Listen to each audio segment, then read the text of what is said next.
Hold on. Are you currently trying to take your phone away from your child? It's the same scene repeating itself every night. You want them to turn off the screen. They don't want to. And in the end, you either yell or give up. You're not alone. But there's a mother in Norway who gets her child to turn off the screen willingly, without coercion, yelling, or threats. How?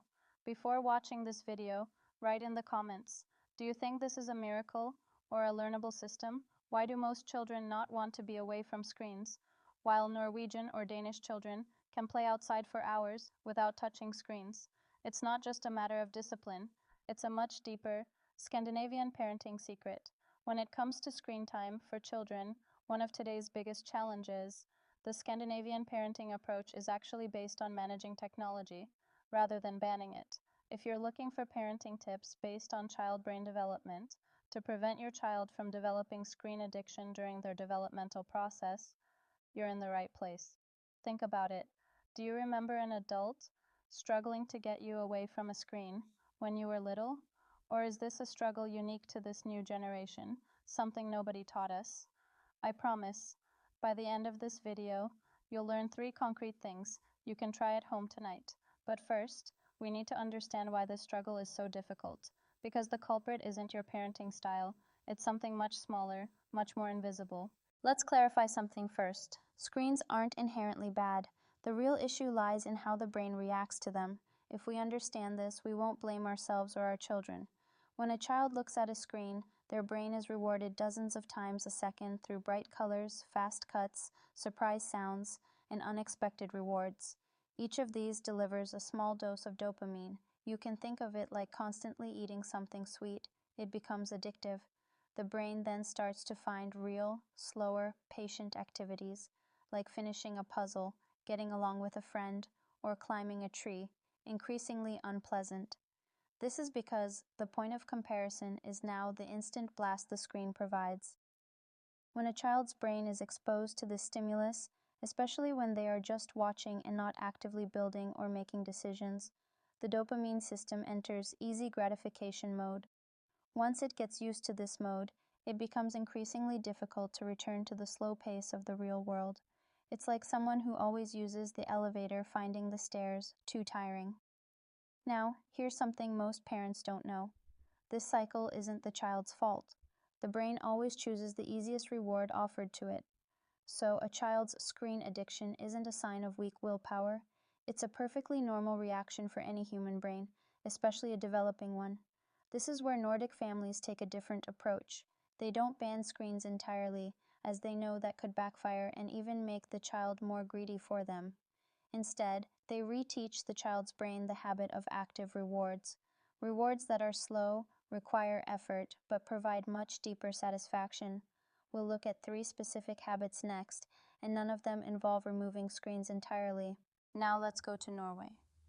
To a small kitchen. At 7 o'clock in the evening, the mother puts down the dishes, turns to her child and asks, "How long do you want to spend in front of the screen tonight, and how will you know when it's over?"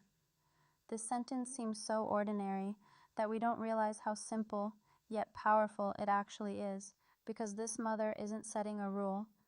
She's asking a question, and this is the very heart of what they call go self.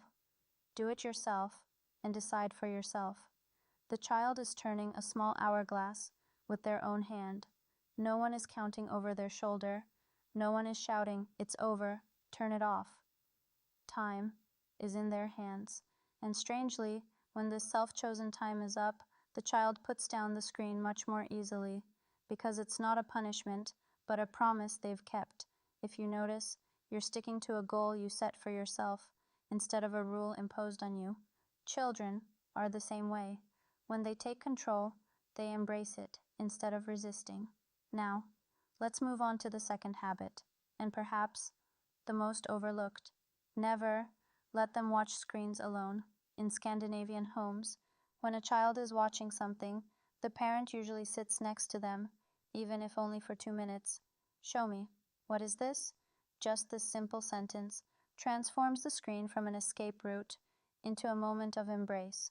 The brain does something interesting here. A real human connection is added to the rapid stimulus of the screen, and the child no longer goes to the screen to be alone, but to laugh together.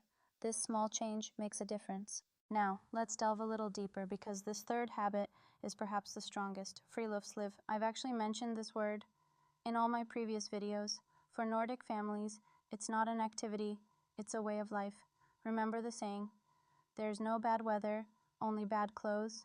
When it rains, children put on their raincoats. When it snows, they put on their snow boots. Going outside isn't a weather-dependent option, it's an undeniable part of the day.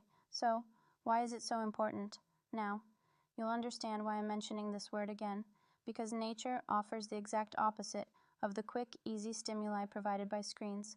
The satisfaction a child gets when climbing a tree, throwing a stone into a pond, jumping into a pile of leaves, no screen animation can replicate that, because they earn this reward with their own body, with their own courage, and a brain that has experienced enough of these real, laborious rewards during the day needs a screen much less in the evening, because it's already satiated. Stop for a moment and think, when you were little, was the moment you felt happiest and freest in front of a screen? Or were you outside with muddy boots and wet hair? I'm sure most of you would have the same answer, and that's why Nordic families see nature not as a reward, but as an essential part of their day. Now, let's put it all together and summarize. The secret of Nordic families isn't actually a list of prohibitions. There are just 3 simple actions: teaching the child to make their own decisions, making the screen a part of togetherness, not loneliness, and sprinkling enough real, natural rewards into the day. None of it is about saying no. It's all about balance, but knowing the theory isn't enough. I know you want something concrete you can try at home tonight, so here are 3 suggestions. I'll start with the first step. Tonight, when it's time to turn off the screen, you shouldn't give your child orders. Instead, ask, do you have 5 minutes or 10 minutes to finish? It's that simple. Asking this little question is crucial. The choice should be small, but it should be theirs. But don't worry, if it doesn't work the first time, it's a habit. It doesn't happen overnight. It will settle in time. Be patient. The second step is to dedicate 2 minutes to what your child is watching. Put down your phone, sit next to them, and say, "Show me too." Just 2 minutes. These 2 minutes can change the tone of an entire evening, because the child is now turning on the screen, not to escape you, but to share it with you. Now, for the final step. No matter what the weather is like tomorrow, rain, cold, even a little snow, go outside for at least 10 minutes. It doesn't have to be a long walk, a garden, a street, even a pile of leaves will do. The important thing is to squeeze a real-world moment into the day. You can write these 3 steps down on a piece of paper and hang it on the refrigerator, or you can just watch this video again and remember it.